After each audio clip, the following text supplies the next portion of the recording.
Bueno, continuamos entonces, estábamos charlando un poco acerca de los trastornos límite de personalidad, que les decía, es todo un capítulo aparte, porque un trastorno límite de personalidad que lo conocemos comúnmente en la clínica como TLP o como trastornos borderline o como sujetos borderline, estados límite, trastornos narcisistas, organizaciones fronterizas, tiene un montón de nombres que hablan de lo mismo. Justamente acá lo que se pone en juego es este patrón de inestabilidad ligado a una sensación de pérdida y de vacío que genera en el sujeto un gran nivel de hostilidad y de impulsividad. En algunos casos es tan alta este nivel de situación emocional, de compromiso emocional, que lindan lo psicótico. O sea, recuerdan cuando hablábamos de los psicóticos, hablábamos de aspectos que tienen que ver con la pérdida del juicio de realidad. Y hay situaciones en donde estos sujetos realmente pierden el juicio de realidad, improntan como una psicosis, y ahí es donde, por ejemplo, desde el modelo estructural psicoanalítico hay toda una revisión, ¿no? Porque no entraría dentro de los trastornos neuróticos y tampoco entraría dentro de los trastornos psicóticos. Porque no es una estructura psicótica, pero tampoco es una estructura neurótica. Recuerdan que en la neurosis lo que aparece es la represión, y acá no hay capacidad de reprimir. Al contrario, es todo expresión. Es como si hubiera un nivel de impulsividad directamente ligado a lo que nosotros llamamos pulsión de muerte, ¿no? Una cuestión pulsional extrema. Tampoco hay un estado de delirio, alucinación, estado de desborde del juicio como para pensar que serían pacientes paranoicos o psicóticos, con lo cual estaríamos pensando en una alternativa, en una tercera forma de pensarlo, como si hubiera una tercera estructura o una cuarta estructura. Decíamos en psicoanálisis las estructuras formales son neurosis, psicosis y perversión. Y decíamos, la represión como mecanismo fundante, la forclusión en la psicosis y la renegación en la perversión.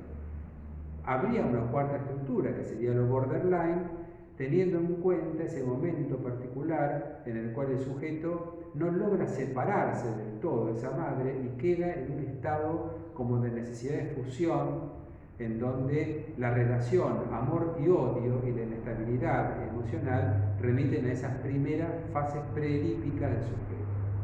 Y habría un mecanismo que es el mecanismo de la proyección, que después lo vamos a ver como un mecanismo de defensa, que sería el mecanismo fundante. Esto lo trabaja mucho Tokenberg, lo trabaja mucho Donald Winnicott, entre otros autores norteamericanos y europeos que han trabajado mucho la cuestión del psicoanálisis, de poder pensar esta lógica, ¿no? También el pensamiento francés lo ha trabajado mucho. Hay un libro muy interesante de Jean-Jacques Roussel que se llama Estados límite, en donde habla justamente desde una perspectiva lacaniana, en donde habla mucho acerca de qué es lo que está pasando ahí, qué es lo que está forcluido en estos pacientes.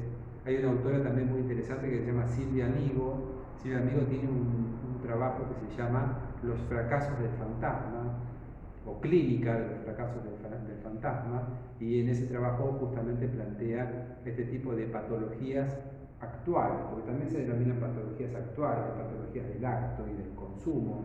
Bueno, ahí tiene un montón de nombres, justamente tiene un montón de nombres porque no está del todo elaborado desde la perspectiva psicoanalítica de qué se trata, de qué tipo de estructura hablamos. Mientras que para la psiquiatría sí, está descrito el trastorno límite dentro de los trastornos de personalidad como una descripción de determinados patrones que justamente tienen que ver con esta inestabilidad. Inestabilidad que también a lo largo de la historia el sujeto cursa con otros componentes, como por ejemplo síntomas que pueden llegar a ser otras patologías, como la patología alimentaria, bulimia, anorexia, como patología directamente ligadas a los trastornos antisociales, robo, situaciones de transgresiones a las normas, pacientes con consumo de sustancias, ¿sí? Muchas veces tienen todo esto. El paciente límite tiene problemas con consumo problemático de sustancias, problemas de anorexia, de bulimia, problemas con la ley, o sea, con los límites, todo junto. Entonces imagínense que es un cuadro sumamente complejo, para el cual muchas veces solicitan acompañantes terapéuticos y son patologías que se trabajan en equipos de trabajo. Por acá hay que ver la perspectiva psicofarmacológica, la perspectiva psicoterapéutica, la perspectiva, o sea, no es como que uno puede hacer un psicoanálisis como se piensa desde la perspectiva freudiana o de la perspectiva lacaniana tradicional. Es otro tipo de clínica que se llama así, clínica del vacío o clínica de los estados fronterizos, clínica del acto del consumo. Es una clínica específica. Bueno, estos son los trastornos límite. A lo sumo, ustedes tienen en el material, tienen un pequeño trabajo sobre lo que son los trastornos límite. Acá en Argentina hay un autor que trabaja mucho sobre esto, aparte de Silvia Amigo, que trabaja mucho, que ha escrito muchos textos. Néstor Koldovsky tiene una fundación, una clínica muy grande en La Plata, en donde hay un centro de internación específica, el único centro de internación específico en patologías de límites en Sudamérica. Y es interesante, tiene una mirada integrativa. Trastornos límites de la personalidad. Trastornos narcisistas de la personalidad. Insisto, vamos a hacer la diferenciación entre lo que era el rasgo y lo que era el trastorno. Estamos hablando del tipo de personalidad. ¿Hay un tipo de personalidad límite que no necesariamente sea un trastorno límite de la personalidad? Bueno, sí, hay sujetos que tienen un estable estado de inestabilidad emocional, pero que no llega a impactar en todas las áreas de su vida y permite un cierto funcionamiento que les permite formar una familia, tener un trabajo, generar vínculos, generar afecto, recibirse de una carrera, lo hay. Con lo cual estaremos hablando de trastorno. Las personalidades de tipo narcisista, lo que se pone en juego ahí es la necesidad de ser el centro de la escena. Acá el narcisista toma como, recuerden cuando hablábamos de la neurosis narcisista, hablábamos de ciertos componentes en donde hay una libido dispuesta al yo, que hace que muchas veces no haya una libido disponible para el afuera, y en algún punto lo pensábamos como pacientes psicóticos o como pacientes con una dificultad muy grande de poder generar algo del orden de lo proyectivo, como por ejemplo la transferencia. El paciente narcisista, el estilo narcisista de la personalidad, tiene que ver con esto de ser, tiene la necesidad de ser el centro de la escena, pero tiene que ser naturalmente el centro de la escena. O sea, el entorno tiene que entender y darse cuenta que él o ella es el centro de la escena, es lo más importante. Ha sido lo mejor que te pudo haber pasado conocerme a mí, ha sido lo mejor que les pudo haber pasado tener en el grupo una persona como yo. No hay duda de que si hay alguien que tiene que ser presidente, gobernador, o estar a cargo, o estar adelante, naturalmente tengo que ser yo. No hay duda de eso. Fíjense que acá, en el punto del narcisismo, si el grupo, el entorno o el otro no lo ubica naturalmente en ese lugar, simplemente el narcisista se va, no le interesa formar parte de eso. Si yo, narcisista, no soy el centro de la escena y no estoy ubicado como el más importante dentro de este grupo, entonces los demás no han entendido nada, no saben nada, son mediocres, no entienden nada. ¿Sí? Este es el narcisista. El estilo narcisista de personalidad, por lo general, fracasa en todo lo que tiene que ver con vínculos, interacciones, armados familiares, armados sea, no los quieren mucho, justamente por esta necesidad de ser el centro de la escena. O son centro de alguna escena. Y desde ahí funcionan más o menos bien. En el caso del histriónico de la personalidad, el histriónico de la personalidad tiene la necesidad sí de llamar la atención. Del griego histriones, del griego histrión, que quiere decir actor, lo que van a hacer es una puesta en escena permanente como para llamar la atención o para tener la consideración de los demás. Fíjense, desde el punto de vista del estilo de personalidad, eso el estilo de personalidad está bastante simpático. Las personas que están llamando la atención permanentemente tienen que ser un poco el centro de la atención de todo. Si no lo logran, bueno, se desmayan o hablan o dicen algo. O sea, tienen que de alguna manera llamar la atención. Acá está el histriónico. Hay que diferenciar el narcisista del histriónico. El histriónico llama la atención, el narcisista no tolera no tenerla. Entonces hay una distinción. Aparte, lo narcisista está más cerca de lo psicótico y lo histriónico está más cerca de lo histérico, está más cerca de lo neurótico. Bien, de los trastornos del clúster B, estos son los 4 que el DSM-4 trabaja.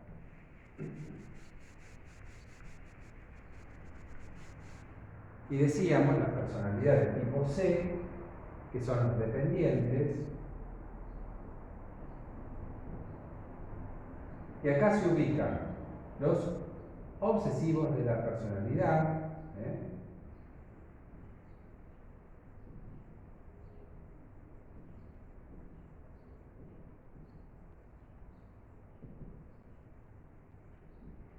que hay que distinguirlo del TOC, porque vieron que en el apartado, ustedes van a ver que hay otro apartado, que es el apartado de los trastornos de ansiedad, y dentro de los trastornos de ansiedad está el TOC, que es el trastorno obsesivo compulsivo. El trastorno obsesivo de la personalidad tiene otras características que tienen que ver con patrones estables de personalidad obsesiva. Obsesivo y ritualista, que no necesariamente tiene que ver con una situación de ansiedad. Por lo general, acá vamos a encontrar a los acumuladores, esa necesidad de ir guardando todo lo que encuentran y les parece que puede llegar a ser útil, y por ende el sujeto no se puede desprender de ese objeto. Pero no le genera mayor tensión al sujeto, no le genera mayor angustia, simplemente guarda. Y uno entra en el depósito o en la casa de una persona que es acumuladora y va a encontrar miles de cosas que para el sujeto son importantes tenerlas guardadas.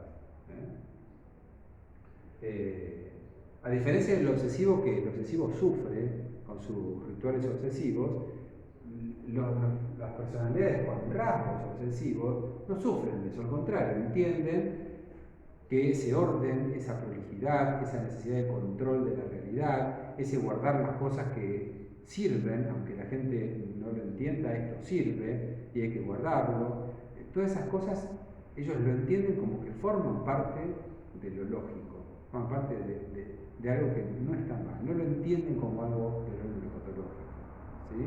Aún cuando hay un trastorno obsesivo-compulsivo de la personalidad, en donde el sujeto sí pierde todas las capacidades de interactuar con el mundo, porque ya, digamos que los patrones obsesivos y los patrones compulsivos, eso tiene que ver con no poder parar de pensar, no poder tomar decisiones, y no poder, siempre son retentivos, ¿vieron?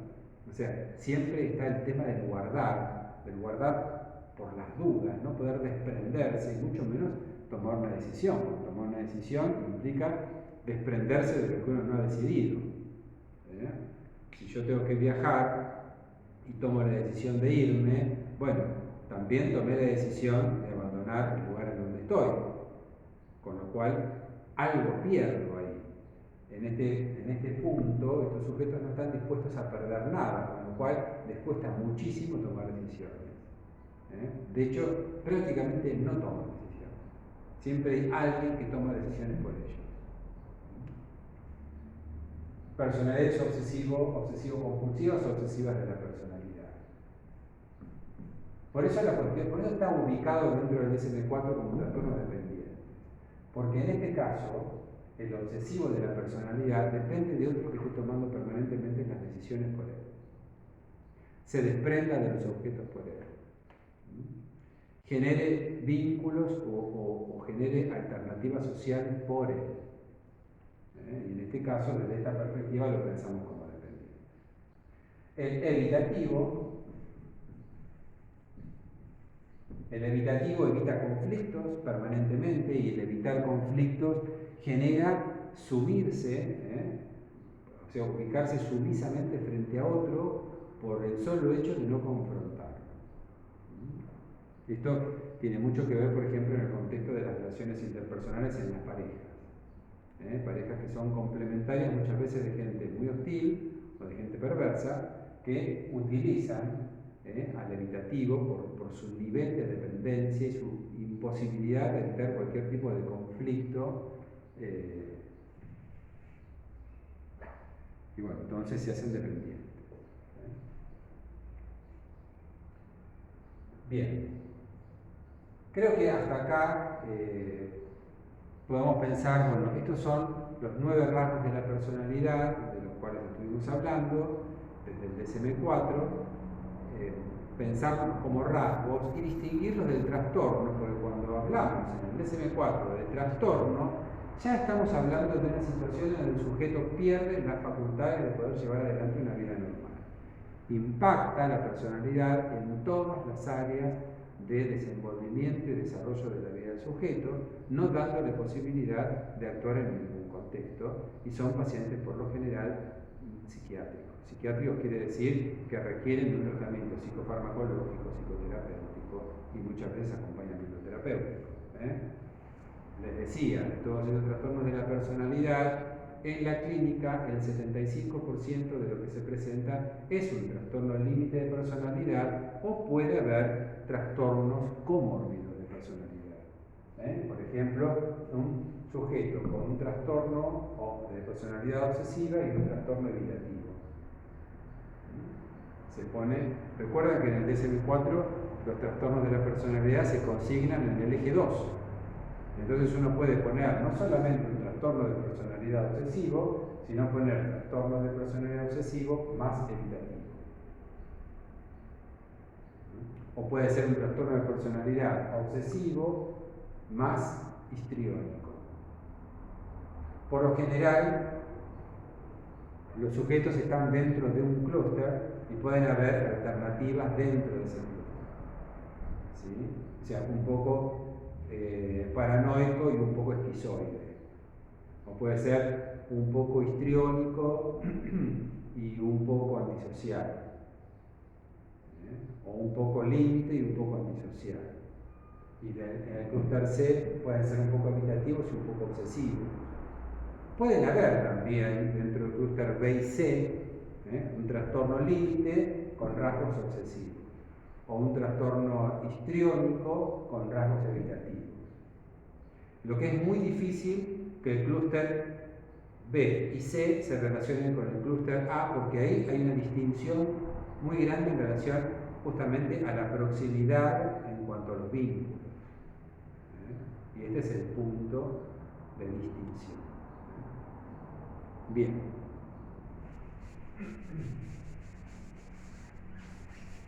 Bueno, trastornos de personalidad del DSM-4 es todo un capítulo, y yo les decía, desde la perspectiva estructural, psicoanalítica, también es un desafío poder pensar en el sujeto justamente por el alto nivel de psicoticismo que tiene.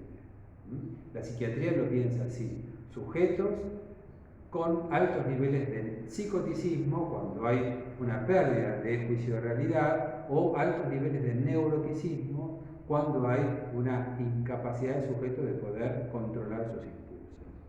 Nosotros desde la perspectiva psicoanalítica lo pensamos de otro modo todo esto, ¿sí?